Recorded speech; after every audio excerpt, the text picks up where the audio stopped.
কেমন আছিস? যেমন রেখে গেছিলি তেমনটা নয়, তার চেয়ে ঢের ভালো।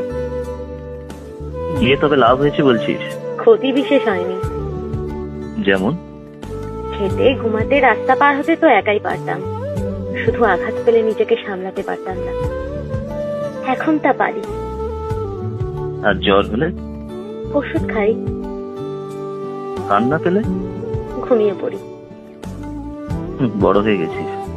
না হলে কি এত সহজে তোকে ছাড়তাম? আটকাতেও তো পারতিস। পারতাম। কেন আটকালি না? সিদ্ধান্ত তুই একাই নিয়ে নিয়েছিলি, বুঝেছিলাম। এত শান্ত কবে হলি? যেদিন থেকে হাসি খুশি মেয়েটাকে তোর সাথে নিয়ে চলে গেলি। ফিরিয়ে দিতে পারি। এখন রাতে কাকে গান গেয়ে শোনাস? শুনবি তোর প্রিয় গানটা? মনে আছে? ভুলিনি।